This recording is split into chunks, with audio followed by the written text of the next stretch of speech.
I had not been back there in years, but it was the last place left to look.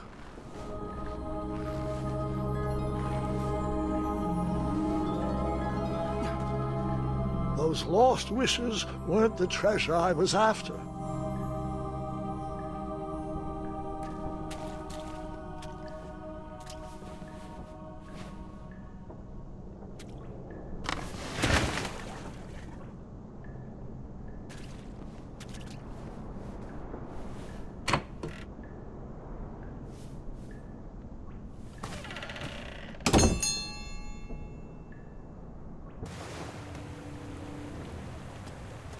It was not exactly as I remembered it, but it wasn't all that different either.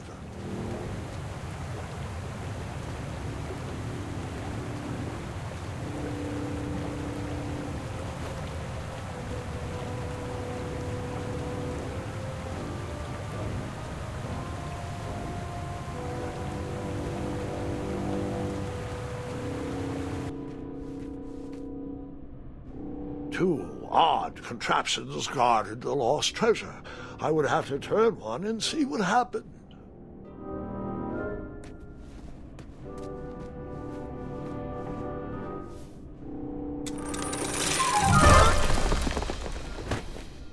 And that's what would have happened if I turned the left switch. But since I am here telling this story, you already know that I pulled the right.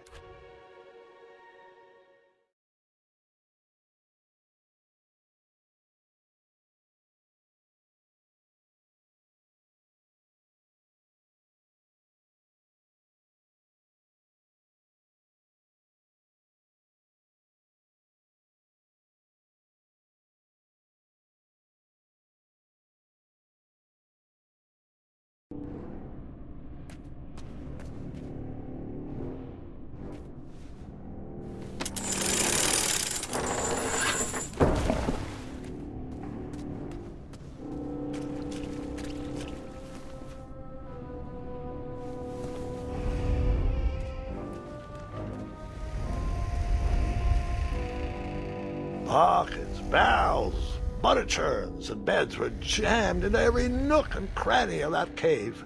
It all seemed so familiar.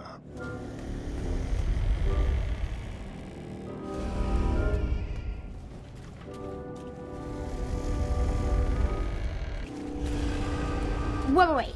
Hold on, Grandpa. I don't remember this part of the story. Beds hanging from stalactites? We'll get there, Gwendolyn. Don't worry. No detail in this story will be overlooked. Now, where was I? Ah, yes.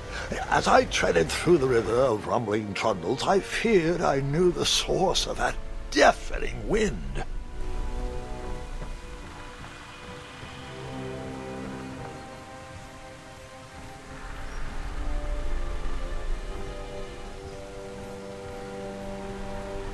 Nestled beneath a slumbering pile of teeth and claws was...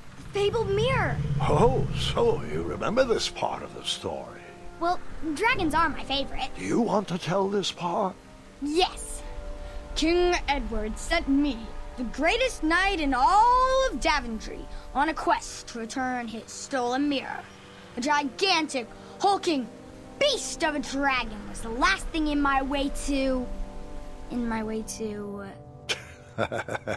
way to add a shinier hat to my collection.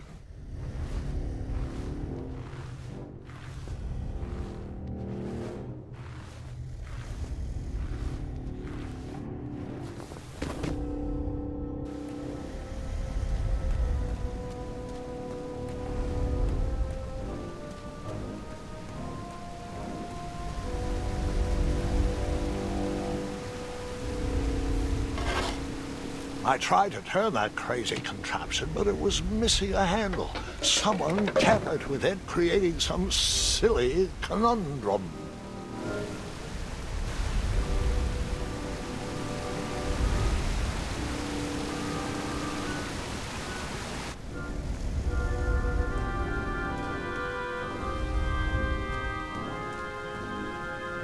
Volumes of old books with foreboding titles clutter the shelves of that strange bedroom.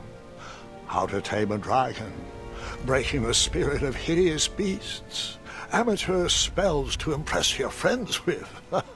Nope.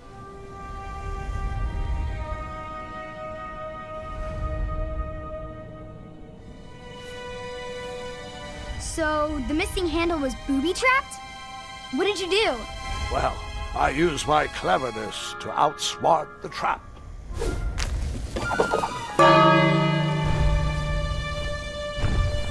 Then I used my cleverness to hide.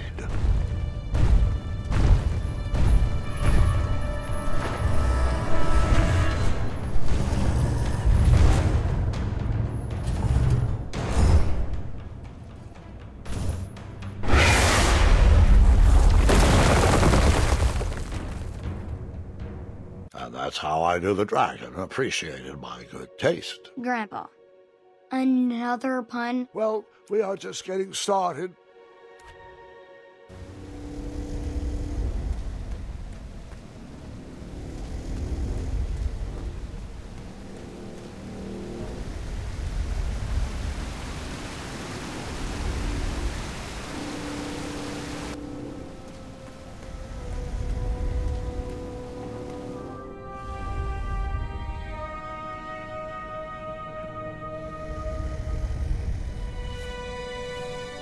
So, the missing handle was booby-trapped?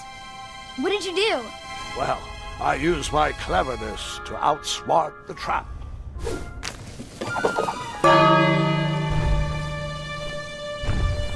Then I used my cleverness to hide.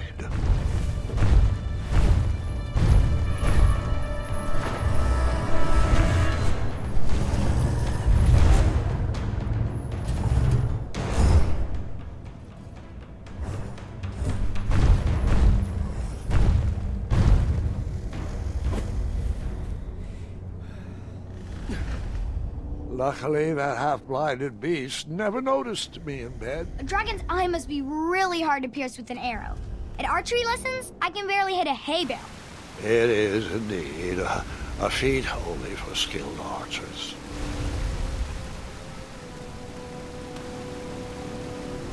What did you use to fix the broken switch?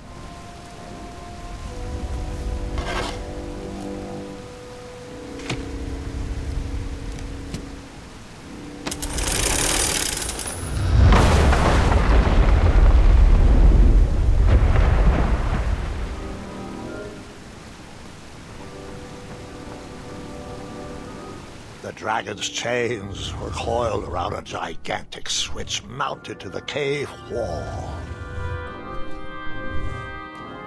This cave seemed to be filled with failed adventures.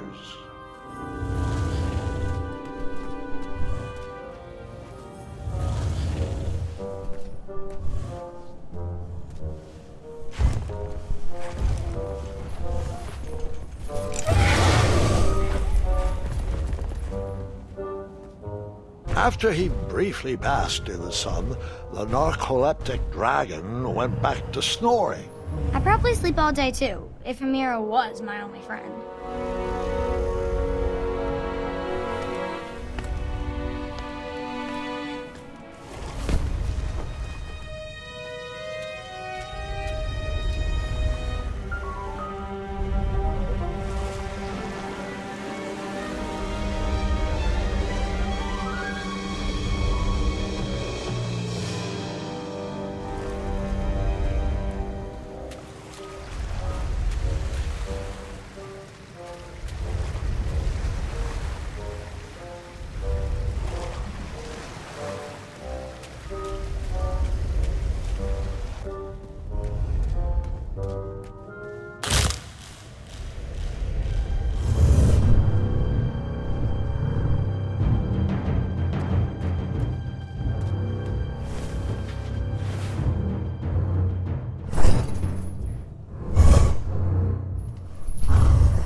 Whoever designed this trap thought they were pretty clever, but I would probably find a way to hit that unreachable switch.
The mirror called out to me.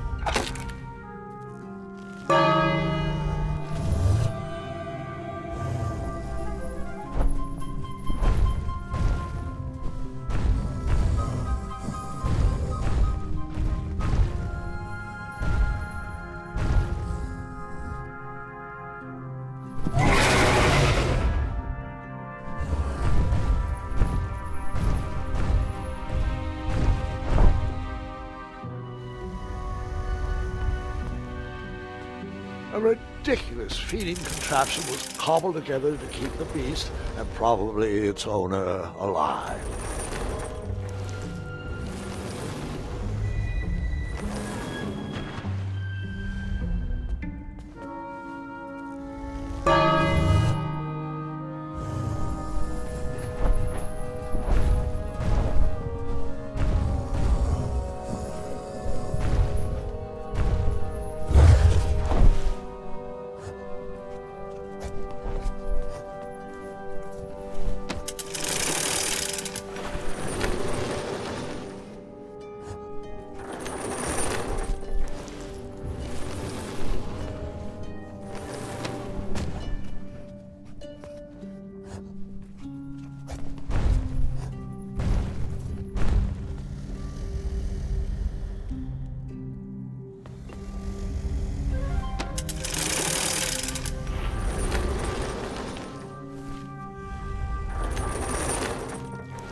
A ridiculous feeding contraption was cobbled together to keep the beast, and probably its owner, alive.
me guess. You escaped with only a flesh wound.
With the magic mirror safely in my possession, I dreamt of the Daventry I would be rewarded with, and the kingdom it could become.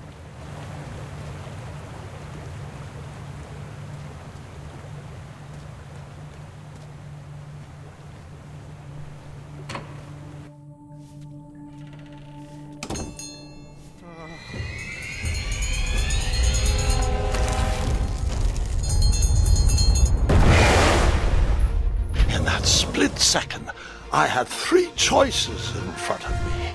Any would clear my path to safety, and all would have rippling consequences.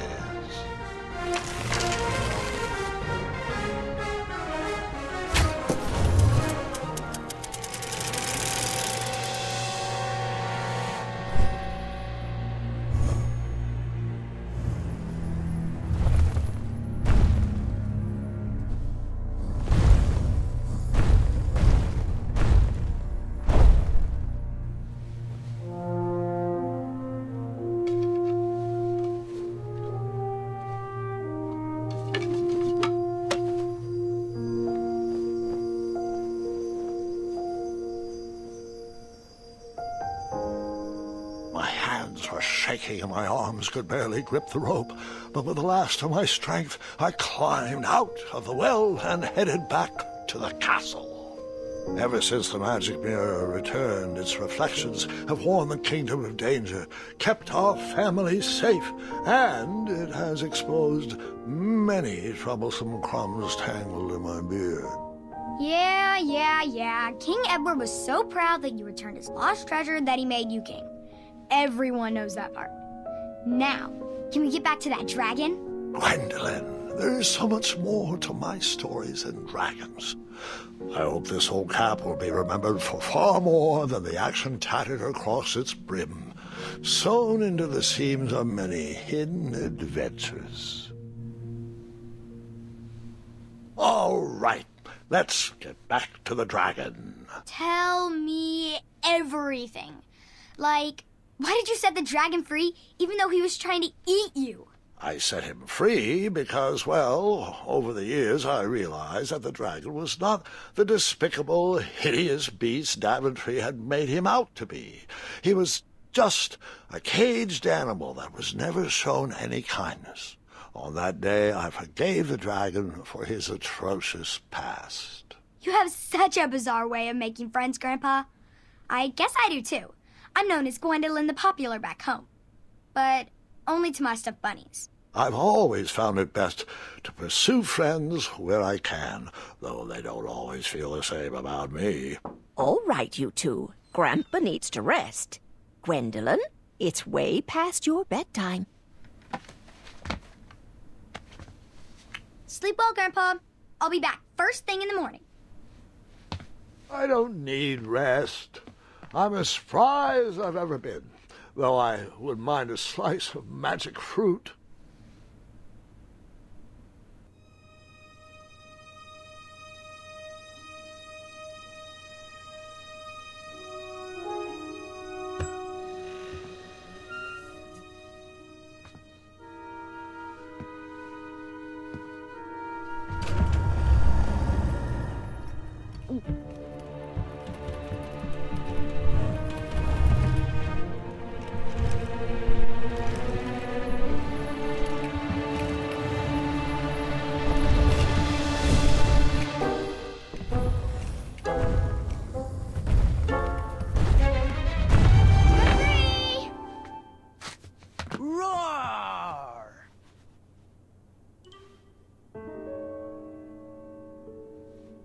Well, hello, cousin.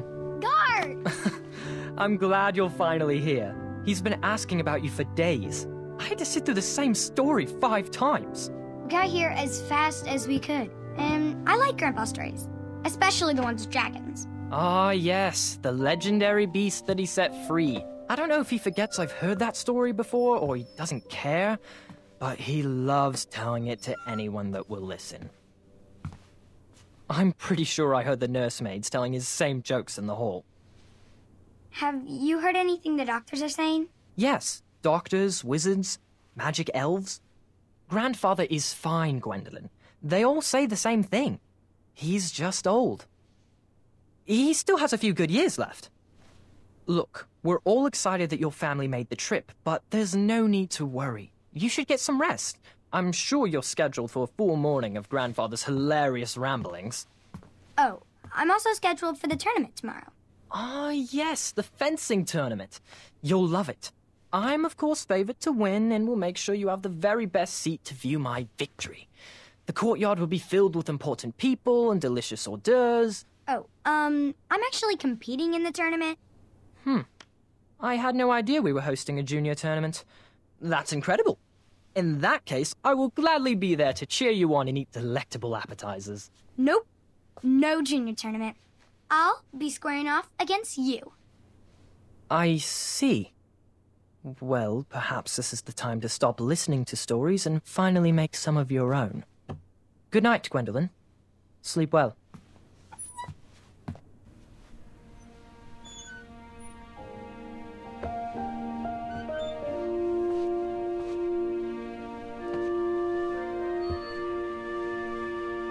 Come in, Gwendolyn. You can set those on the nightstand. Grandma said to take 3 spoonfuls of each. I'll get to those. No need to fuss over me. Now, let's talk about far more important issues, like that fencing tournament. I hear you're competing. Well, I signed up, but I'm not so sure anymore. Nonsense. If it's Gart you're worried about, he's no bother. After all, I only learned that you entered after he complained about it all morning. Threatened, I'm guessing. There are many ways to win a duel. I, for one, have always been fond of treating my opponents with respect. You'll be surprised what opens up to you. A lovely fellow once told me the fastest way to anyone's heart is through their stomach. Speaking of, that reminds me of a story. One I know you haven't heard before. When I was a much younger lad, before I was a knight, before I'd been to Daventry, and even before I had seen a dragon. It's a tale about a tournament that changed my life. It is a long story, but I shall tell it briefly. Well, Triumph, this looks as good a place as any to camp for the night. Let's rest up. We have a big day tomorrow.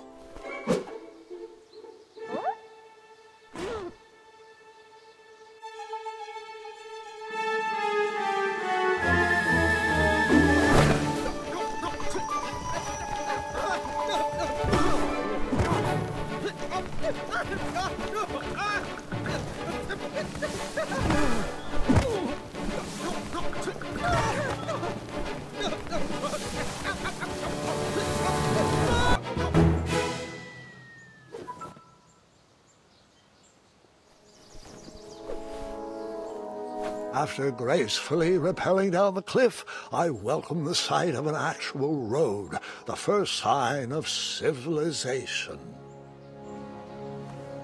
Daventry was just a few miles to the east. I'd read all about its wonders in my travel books. I couldn't wait to check out its famous, fantastical floating island.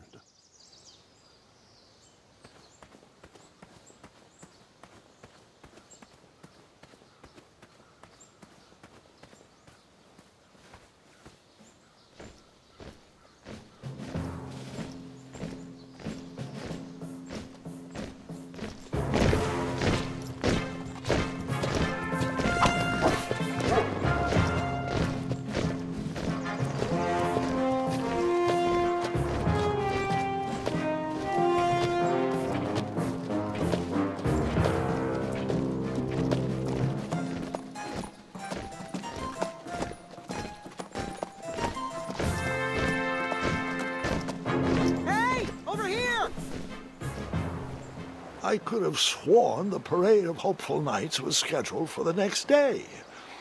I should have been with them, marching with triumph. It seemed my first few minutes in Daventry were off to a terrible start. So, how did you catch up with them?